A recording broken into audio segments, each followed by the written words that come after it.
Hello friends, स्वागत है आपका चाणक्य कोचिंग सेंटर में। एक लंबी ऊर्जा और इतिहास और एक नई मोटिवेशन के साथ फिर हम आपके सामने हाजिर है। और देखिए, हम पॉलिटिकल साइंस को लेकर आज बात करेंगे। पॉलिटिकल साइंस को लेकर हमने बहुत कम वीडियो बनाया है, तो आज हम पॉलिटिकल साइंस पे बात करेंगे और जानेंगे पॉलिटिक्स के बारे में।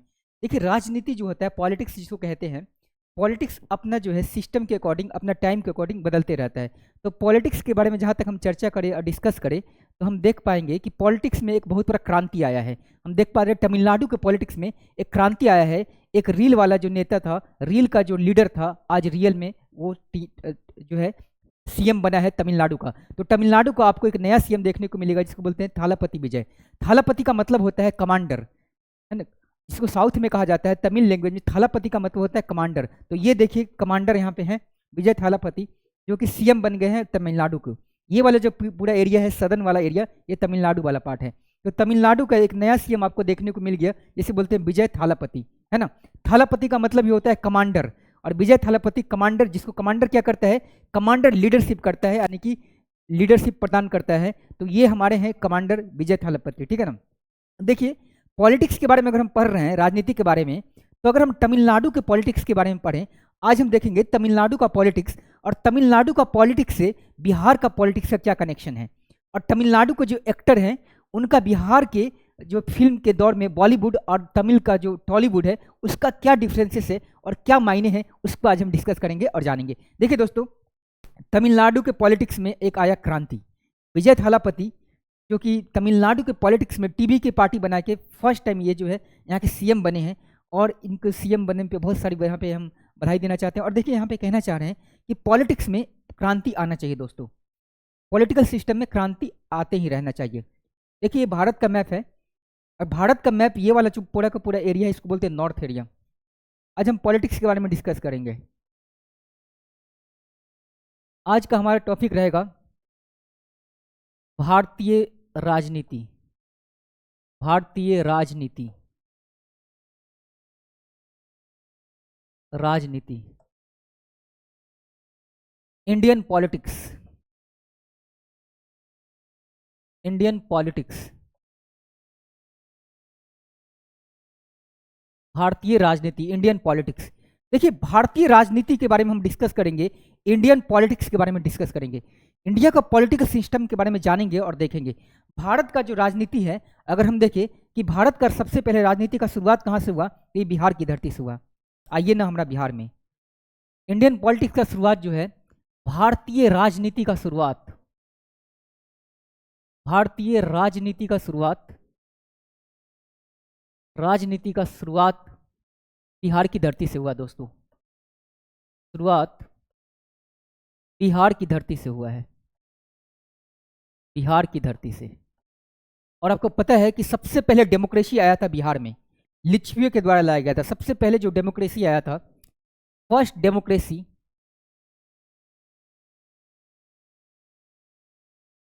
पहला डेमोक्रेसी कहाँ आया था, तो पहला डेमोक्रेसी आया था बिहार में। फर्स्ट डेमोक्रेसी कहाँ आया था दोस्तों, तो ये आया था बिहार में, बिहार की धरती पे, ठीक है ना। और बिहार में लिच्छवियों के द्वारा सबसे पहले डेमोक्रेसी लाया गया था, लिच्छवियों के द्वारा, लिच्छवियों के द्वारा सबसे पहले लोकतंत्र लाया गया था, नहीं डेमोक्रेसी लेके आया गया था लिच्छवियों के द्वारा। अगर पूछे विश्व का पहला डेमोक्रेसी, यानी भारत का सबसे पहले डेमोक्रेसी कहाँ आया, तो लिच्छवियों के द्वारा लाया गया था बिहार की धरती पे। और बिहार में आपको पता है कि, आइए ना हमारा बिहार में, तो देखिए ये वाला जो एरिया है, देखिए दोस्तों अच्छे से, ये वाला जो एरिया है, ये पूरा का पूरा एरिया है बिहार। ये पूरा का पूरा जो एरिया है, ये है बिहार वाला एरिया। तो सबसे पहले डेमोक्रेसी लाया गया था बिहार में, है ना। बिहार के इस वाले एरिया में है वैशाली जिला, वैशाली। बिहार के वैशाली में सबसे पहले डेमोक्रेसी आया था, यानी कि लोकतंत्र आया था। आज हम दोस्तों डिस्कस कर रहे हैं भारतीय राजनीति के बारे में, यानी कि इंडिया का पॉलिटिक्स के बारे में। तो भारत के पॉलिटिक्स में अगर देखें कि सबसे पहले डेमोक्रेसी कहाँ पे आया था, तो सबसे पहले डेमोक्रेसी आया था बिहार की धरती पे, वैशाली में। और किसके द्वारा लाया गया था, तो ये लिच्छवियों के द्वारा लाया गया था। लिच्छवी जो है 3 महाजनपद में से एक महाजनपद था।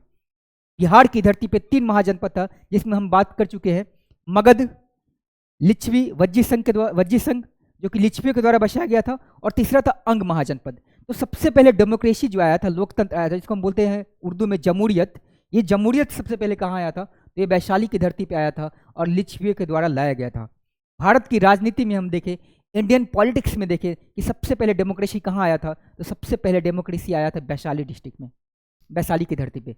और हम जानेंगे और समझेंगे डेमोक्रेसी को। डेमोक्रेसी का मतलब क्या होता है, what do you mean by democracy? तो सबसे पहले देखिए दोस्तों, सबसे पहले हम जानेंगे कि what do you mean by democracy. What do you mean by democracy? What do you mean by democracy? Democracy, democracy का मतलब होता क्या है? What do you mean by democracy? तो डेमोक्रेसी का मतलब होता है जनता का शासन, जनता का शासन, जनता का शासन। Rule by people, rule by people, rule by people, जनता का शासन। डेमोक्रेसी का मतलब ही होता है जनता का शासन। और डेमोक्रेसी के बारे में अमेरिका के पूर्व प्राइम मिनिस्टर बोल चुके हैं, लोकतंत्र जनता के लिए, जनता के द्वारा बनाया गया सिस्टम है। Democracy is the for the people, by the people end of the people. कहा है, किसने कहा है? तो अब्राहम लिंकन ने कहा है, जो कि अमेरिका के जो पूर्व राष्ट्रपति रह चुके हैं, ठीक है ना। तो देखिए डेमोक्रेसी क्या है, लोकतंत्र क्या है। देखिए हम जिस लोकतंत्र में रहते हैं, वो लोकतंत्र जो है जनता से बना है। जनता कौन है? हम और आप जनता है। और डेमोक्रेसी जब भी बना है तो डेमोक्रेसी कहा कहता है कि देखिए भाई साहब, हमें डेमोक्रेसी, और डेमोक्रेसी का मतलब होता है लोकतंत्र, लोक प्लस तंत्र। लोक मतलब होता है जनता, और तंत्र मतलब होता है जनता के लिए बनाया गया जो कॉन्स्टिट्यूशन है, जो संविधान है, उसको बोलते हैं तंत्र। और भारत के कॉन्स्टिट्यूशन के प्रियम्बल में, जिसको भारत के कॉन्स्टिट्यूशन का आत्मा कहा जाता है, उसको कहा जाता है प्रियम्बल, यानी कि प्रस्तावना। और भारत के कॉन्स्टिट्यूशन की प्रस्तावना में ही लिखा हुआ है, be the people of India, यानी हम भारत के लोग। हम भारत के लोग का मतलब होता है कि भारत एक ऐसा देश है जो सेकुलर कंट्री है, जहाँ पे हर एक जाति, धर्म, संस्कृति को लेके हम लोग मानते हैं। भारत का कोई अपना धर्म नहीं है, भारत राज्य का कोई अपना धर्म नहीं है। यहाँ के पर्सनल व्यक्तियों का धर्म है, लेकिन भारत के लोगों का यहाँ पे कोई, भारत के राष्ट्र का कोई अपना धर्म नहीं है, नेशन का कोई रिलीजन नहीं है, कोई पर्सनल व्यक्ति का रिलीजन है। तो भारत जो है एक डेमोक्रेटिक कंट्री है और प्लस सेकुलर देश है, ठीक है ना। इसीलिए भारत के डेमोक्रेसी के, यानी कि भारत के डेमोक्रेसी का जो तंत्र है, जो सिस्टम है, इसको बोलते हैं कॉन्स्टिट्यूशन, यानी संविधान कहते हैं। और संविधान की प्रस्तावना में ही लिखा है be the people of India, यानी हम भारत के लोग, है ना। और हम भारत के लोग में हिंदू, मुस्लिम, सिख, ईसाई, सारे संस्कृति के लोग आ गए, है ना। तो हम जब तक, हमारा डेमोक्रेसी तभी स्ट्रांग होगा दोस्तों, हमारा जमहूरियत, हमारा लोकतंत्र तभी स्ट्रांग होगा जब सारे धर्म, जाति, मजहब, कल्चर के लोग एक साथ मिलकर रहेंगे, ठीक है ना। और कभी कभी डेमोक्रेसी में फूट डालो शासन करो की नीति अपनाया जाता है। इसको इंग्लिश में बोलते हैं डिवाइड एंड रूल, यानी कि दो धर्मों के बीच में लड़ाई करवा दो और अपना पॉलिटिकल रोटी सेको। तो देखिए डेमोक्रेसी कब स्ट्रांग होगा हमारा, हमारा जमहूरियत, हमारा लोकतंत्र कब स्ट्रांग होगा? जब हमारी देश की आवाम की आवाज़, जो हमारा मीडिया है, जिसको कहा जाता है फोर्थ पिलर ऑफ डेमोक्रेसी कहा जाता है, यानी लोकतंत्र का चौथा पिलर कहा जाता है, जब तक वो स्ट्रांग नहीं होगा तब तक हमारा डेमोक्रेसी स्ट्रांग नहीं होगा। हमें अपने डेमोक्रेसी को स्ट्रांग करने के लिए और देश में एक जमहूरियत लेके आने के लिए और डेमोक्रेसी में एक सिस्टमैटिक जो है फॉर्म लेके आने के लिए सभी जो अलग अलग धर्म, जाति, संस्कृति के लोग हैं, उनको आपस में मिलजुल के रहना पड़ेगा। तभी हमारा जो जमहूरियत है, हमारा डेमोक्रेसी है, लोकतंत्र है, स्ट्रांग होगा, ठीक है ना। इसी कड़ी में हम आपके सामने लेके आए हैं भारतीय राजनीति, यानी कि इंडियन पॉलिटिक्स। देखिए दोस्तों, अगर हम भारत की बात करें तो भारत जो है, अगर हम भारत की बात करें दोस्तों, तो भारत की पॉलिटिक्स की अगर हम बात करें तो देखिए ये जो हम मैप लेके आए हैं, थालापति, तमिलनाडु के पॉलिटिक्स के बारे में भी हम जिक्र करेंगे, जानेंगे तमिलनाडु के भी पॉलिटिक्स के बारे में। इसके पहले हम देख पाते हैं, ये जो मैप देख रहे हैं आप, इंडिया का मैप। देखिए दोस्तों, भारत का जो राजनीति है इंडियन पॉलिटिक्स से किस तरह से बदला है, ठीक है ना। सबसे पहले डेमोक्रेसी आया बिहार की धरती पे, लिच्छवियों के द्वारा लाया गया, सबसे पहले डेमोक्रेसी आया था। अब ध्यान से देखिए दोस्तों, भारत का अगर हम राजनीति के बारे में डिस्कस करें और जाने, तो भारत का ये वाला इलाका बोलते हैं, ये पूरा का पूरा इलाका है नॉर्थ वाला इलाका। भारत की राजनीति की बात करें तो ये पूरा का पूरा इलाका है नॉर्थ, ठीक है ना दोस्तों, ये पूरा का पूरा इलाका है हमारा नॉर्थ वाला इलाका। ध्यान से देखिए, ये जो पूरा का पूरा इलाका है, ये पूरा का पूरा इलाका है वेस्ट, वेस्ट वाला। ये जो पूरा का पूरा इलाका है इसको बोलते हैं हम ईस्ट इंडिया, ईस्ट, ठीक है ना। और ये जो पूरा इलाका है इसको बोलते हैं हम साउथ, साउथ, ठीक है ना। और ये जो पूरा इलाका है इसको बोलते हैं हम नॉर्थ ईस्ट, नॉर्थ ईस्ट। ठीक है ना। अब ध्यान से देखिए दोस्तों, हमने भारत के मैप में भारत का जो जो डायरेक्शन है, जो दिशा है, उसके बारे में हम देख लिया। नॉर्थ हमारा, वेस्ट हमारा, साउथ हमारा, ईस्ट हमारा, नॉर्थ ईस्ट, ठीक है ना। भारत की राजनीति के बारे में अगर हम डिस्कस करें और भारत की राजनीति को समझिए और जाने, भारत की राजनीति, भारत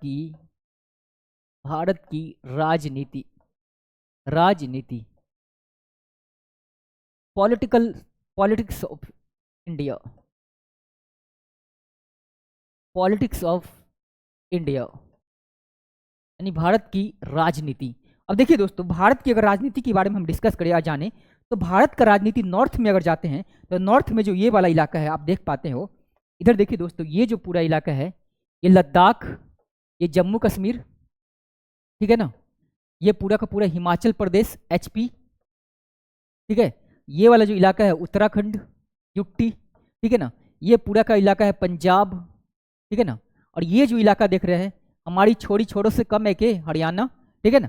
हरियाणा के बाद दोस्तों देखिए ये वाला जो पूरा इलाका है ये यूपी उत्तर प्रदेश, ठीक है ना। अगर यहाँ की पॉलिटिकल सिस्टम की बात करें, यहाँ की अगर हम राजनीति की बात करें, तो हम देख पाते हैं यहाँ की राजनीति जो है, नॉर्थ का अगर राजनीति देखें तो यहाँ का राजनीति ज़्यादातर किस पे बेस्ड है, धर्म पे बेस्ड है। किस पे? यहाँ पे ज़्यादातर इस वाले इलाके में धार्मिक पॉलिटिक्स होता है दोस्तों, धार्मिक पॉलिटिक्स, धार्मिक राजनीति, राजनीति, धार्मिक राजनीति, है ना। यानी कि यहाँ पे पॉलिटिशियन जो है जीतने के लिए धर्म का ज़्यादातर यूज करते हैं। नॉर्थ वाले एरिया में आ जाए, जम्मू कश्मीर में, यहाँ पे भी धर्म का यूज किया जाता है पॉलिटिकल सिस्टम में आने के लिए। अगर आप इस वाले एरिया में जाए पंजाब में, तो पंजाब में जो है यहाँ पे जो सिखनिज्म है, यानी कि यहाँ पे सबसे ज़्यादा सिख कम्युनिटी है, तो यहाँ पे पंजाब में सिख कम्युनिटी का वर्चस्वशाली है। इसलिए पंजाब में खालिस्तान को लेके मांग उठा था, खालिस्तान को सेपरेशन करने के लिए यहाँ पे मांग उठा था। और पंजाब का जो इतिहास हम देखें तो ऑपरेशन ब्लू स्टार चलाया गया था इंदिरा गांधी के समय में, और ऑपरेशन जो ब्लू स्टार चलाया गया था उसका मेन पर्पस यही था कि खालिस्तान को मांग किया गया था।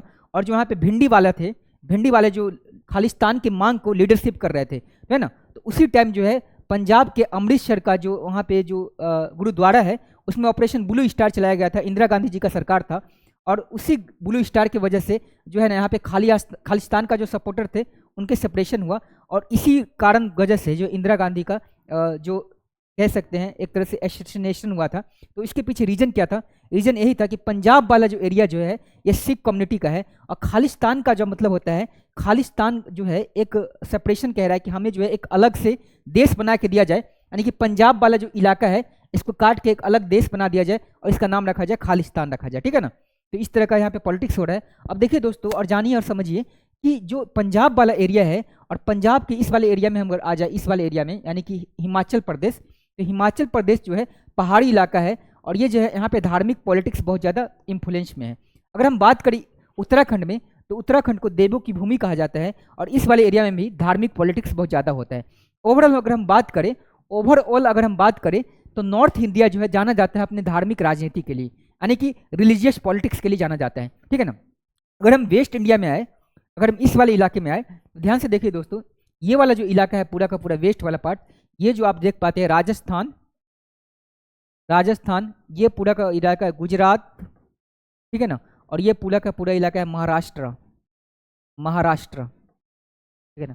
यहाँ की अगर राजनीति देखें तो अगर हम महाराष्ट्र की, गुजरात की, राजस्थान की राजनीति देखें तो इतिहास में अगर हम जाते हैं तो राजस्थान जो है राजाओं के लिए जाना जाता था, है ना। इसलिए यहाँ पे जयपुर और बहुत सारा यहाँ पे किला है राजाओं का, जो शुरू से ही राजाओं का गढ़ रहा है राजस्थान। गुजरात में आए तो गुजरात की पॉलिटिक्स में अगर हम बात करें तो गुजरात में गांधी जी, सरदार वल्लभ भाई पटेल का जन्म हुआ था। गुजरात एक ऐसा धरती है जहाँ पे भारतीय स्वतंत्रता संग्राम का जब आंदोलन हो रहा था, उस टाइम बहुत सारे जो नेता थे, भारतीय राष्ट्रीय स्वतंत्रता जो आंदोलन था उसमें गुजरात की धरती से निकले, गुजरात की धरती से आए, ठीक है ना। आप देख पा रहे हैं महात्मा गांधी गुजरात की धरती से थे, सरदार वल्लभ भाई पटेल गुजरात की धरती से थे, ठीक है ना। तो गुजरात की धरती जो रहा है पॉलिटिकल रूप से हमेशा एक्टिव रहा है भारतीय राष्ट्रीय आंदोलन से ही। अगर हम बिहार की राजनीति की बात करें, बिहार जो है अगर इंडिया के मैप में देखें तो ईस्ट में है, कहीं कहीं इसको कहा जाता है कि नॉर्थ ईस्ट का भी कहा जाता है, लेकिन अभी मान के चलो कि जो बिहार जो है इंडिया के जो ये पूरा का पूरा मैप है इसमें ईस्ट साइड में है। और अगर हम बिहार की राजनीति की बात करें तो बिहार जो है पॉलिटिकल रूप से हमेशा एक्टिव रहा है। हमने यहाँ पे बिहार का मैप लेके आया है, हम जानेंगे बिहार की अगर राजनीति की बात करें हम, बिहार की राजनीति, बिहार की राजनीति की अगर हम बात करें, बिहार की राजनीति, politics of Bihar, politics of Bihar, politics of Bihar, ठीक है ना। दोस्तों अगर बिहार की हम राजनीति की बात करें तो बिहार की राजनीति जो है, बिहार एक ऐसा स्टेट है जो हमेशा से पॉलिटिकल रूप से यानी कि राजनीतिक रूप से एक्टिव रहा है।